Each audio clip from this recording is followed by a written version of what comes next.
Hey there, YouTube. Hey, it's Eric again. Via Skype, I'm going to be talking with Bob Donaldson from his home in Oxford, England. Bob graciously volunteered to be part of the PBP After Party here on my channel. So we're going to talk about his experiences at PBP, some of his tips, and a few other things about randonneuring in England, where he lives. So with no further ado, let's go to the opening credits, and then we'll go on to Skype with Bob from Oxford. Here we go. Well,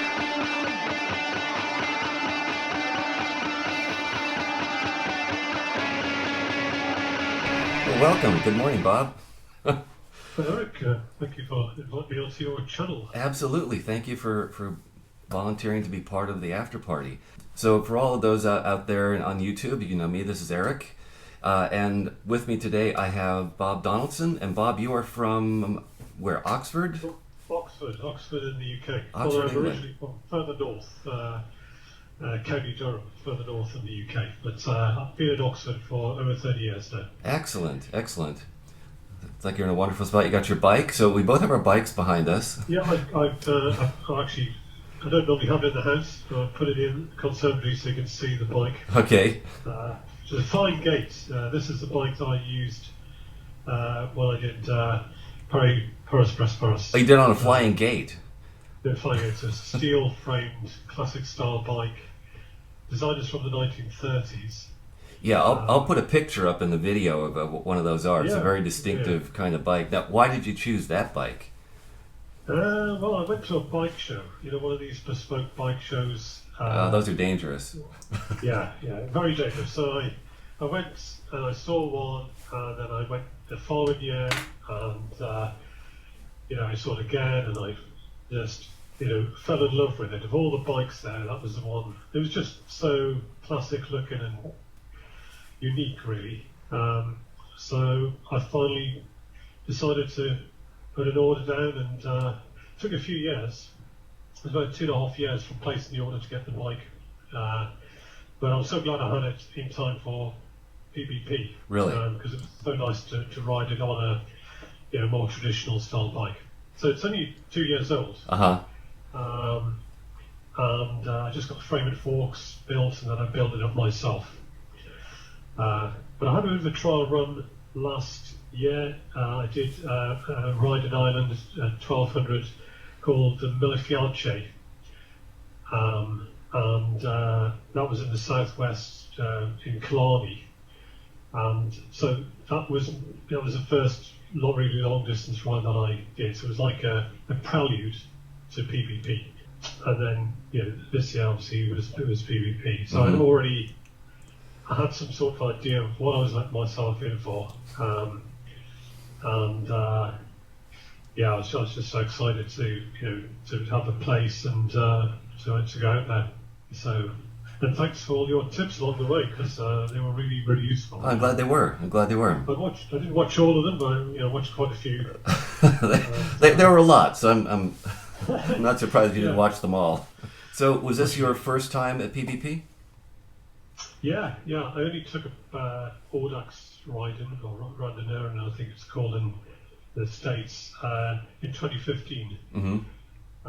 So that was a year after I did a long distance ride from Land's End to John O'Groats, which is diagonally across the UK. Right. From Cornwall to the far tip of Scotland. Yeah, and that sort of inspired me to find out more about doing long distance cycling. Yeah. I discovered Audax, and although 2015 was a PBP year, people were talking about it. I just didn't feel ready at that time. I was still getting used to doing 200k rides, so just built up in little steps from there.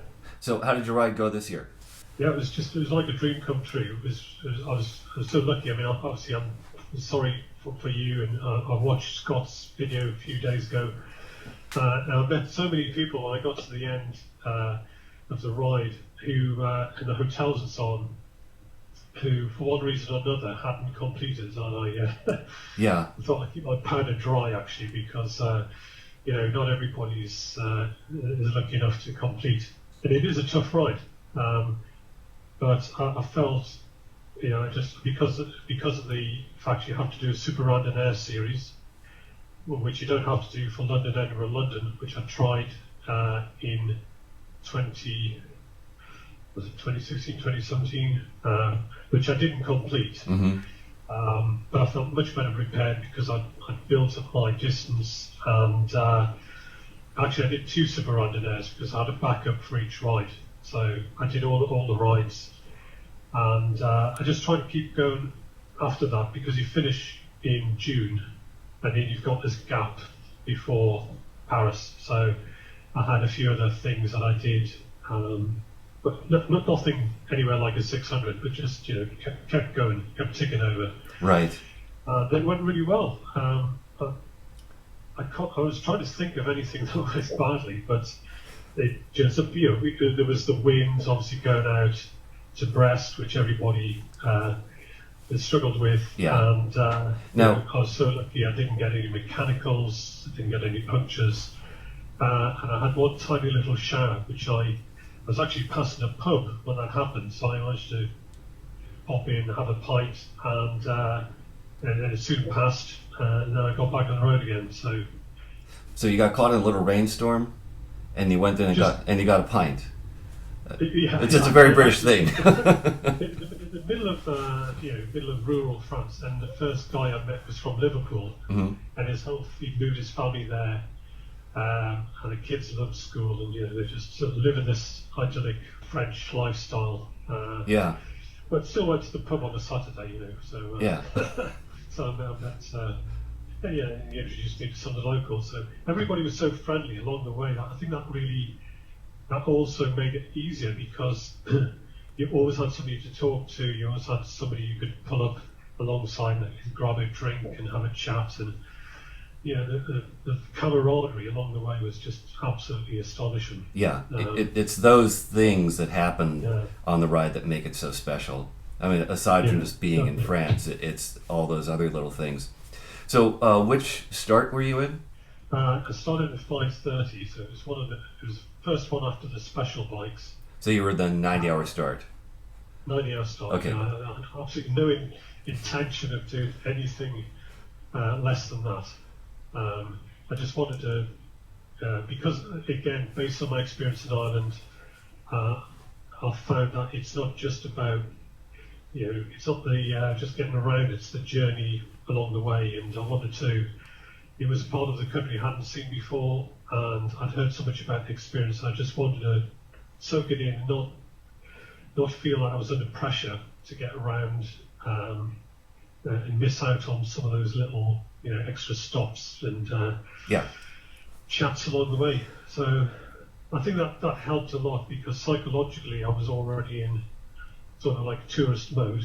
And also I think the other thing is that because I cycled from Oxford to Paris and then I cycled back at the end, I always knew I had to keep a little bit in reserve so that I had the energy to get back again. So I was towards the end, when I was getting closer to Rambouillet, I was sort of stretching it out a little bit just to make it that bit easier. So I was trying to recover, trying to get rest, and then knowing I'll be in reasonable shape for the return journey. Yeah. So break down how your trip went. So where did you sleep and how many times? I slept quite a lot actually, but I followed sort of pattern of the ride in Ireland, which was to have for each that one has got loops, so you stay in one place in Killarney and then you have 4 loops, but each loop the next loop is smaller than the first, and then it goes down, so you end up with 100k at the end. And I did something similar, so I my first, I think I jotted it down somewhere here, first one was Tintignac, which I think was a 360. So, yeah. But I did have a little nap along the way. So one of my top tips, and I can't remember if you mentioned it or not, was I took along a bivy bag. So it just meant that if I got tired along the way, I could just crash out the side of the road and get 10 minutes safely without getting too cold, and also without having to suffer from getting the dozies, which you see so many people are just they really should pull over, but they obviously feel that they can't. But yeah, that was a lifesaver. So I had a little sleep at the side of the field until somebody woke me to check I was all right, and then I got woken up then, so I carried on, got to Tintiniac, and I had about 3 hours sleep there. But I was generally going out more quickly than coming back, because I realised you don't get as much time to get to Brest as you do to come back again. Yeah, well, they figure you're going to go slower on the return, so that the checkpoints want you to get there a little faster than on the way back. Yeah. So that was my first one, and my second one I think was Crinolac, coming back. That was the official one, and I did have a couple of snoozers again, one of which was on a bench by a lake, a sort of very picturesque lake, but there were, what I realised is that all the best sleeping spots were being taken up, so there were a line of benches, park benches, and there was a gap. And I thought, I'll have that one, because if I don't, I'm going to lose it. So I got, had a little an hour up snooze there. In the middle of the night, it was really misty and cold, but that helped me, because after that was Le Roc, shortly after that. So on the way out. And then I actually stopped at Dreux as well. So Dreux, I'm glad I did that, because a lot of the sort of national teams and clubs, they sort of gathered forces at Dreux, and then in the morning it was always like processions going into Rambouillet. So I joined with some of the guys from Audax Club Bristol in the UK. For a bit, then I found a cafe. I decided to have a nice breakfast, because it was still pretty early in the morning, and I really wanted to make the most of those minutes. So I actually got in to like 89 hours and 12 minutes. So I just wanted to make it last as long as possible. It was just such a great experience. I don't know if you guys have it there, but we have something over here called maybe they have it there, the Société Adrien Hans. If you finish in like 89 hours and something. Oh. Yeah, you've got to be, it's like 89 hours and 50 minutes or so. Something like that. I think I met some guys from, I think it was California actually, and they were telling me about this. But I don't think, I haven't heard of anything like that in the UK. Maybe there is. Yeah, we also have something over here called the Charlie Miller. And Charlie Miller went over there, I think in the 30s. I'll try and put something up on the screen about it. He was an American who went over there and rode PBP years ago, and his finishing time was 50-some hours. So if you finish faster than his time, you're Charlie Miller. So I think I'll leave that one. I'm never going to do that, so it doesn't matter. Well, so are you planning to go back again in 2023? Yeah, I'll definitely do it. And before then, I'm going to do London, Edinburgh, London, which is the big one in the UK. Right. And I think I'll probably do the ride in Ireland, as well. I think it was just such a cool ride. Really beautiful part of the world, really hilly, but stunning coastal views. You see a lot of the countryside, which is very idyllic. So yeah, no, I'm definitely going to keep this up now. I haven't got anything planned yet for next year, but I don't know if anyone's got any ideas for rides, maybe in Europe or somewhere. I don't know. Yeah, I might give it a go. There's a whole bunch of rides here in the U.S. Consider yourself invited to come over here. Well, Bob, thank you again for taking part in this. Appreciate your time, and congratulations on your finish. Best luck for your future rides. Well, thanks, Bob, for calling in. Appreciate your input, and best of luck with your randonneuring over there in England. Now, since Bob and I recorded that conversation, he sent me this, which is some other tips that he said he forgot to mention, and he asked if I could do that for him. So here we go. Tip number 1, he says, is carry a musette to carry stuff between your bike and wherever at the controls. That's a good point. A musette bag is just like a small bag with a shoulder strap on it. That's a great idea, especially if you're going to go into the sleep station and lay down for a while. If you want to carry anything in there, that's a great idea, something I had never thought of.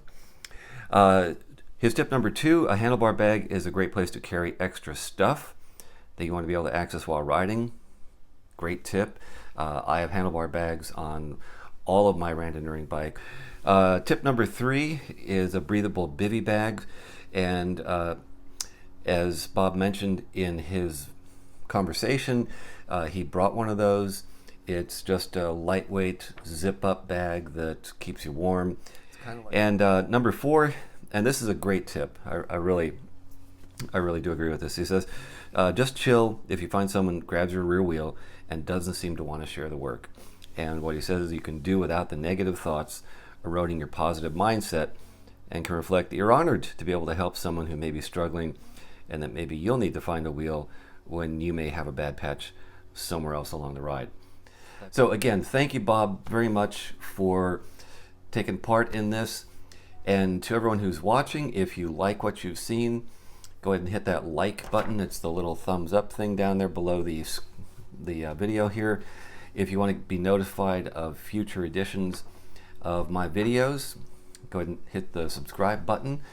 And I will see you in the next edition of the PBP After Party. Thanks for watching. See you next time. Bye.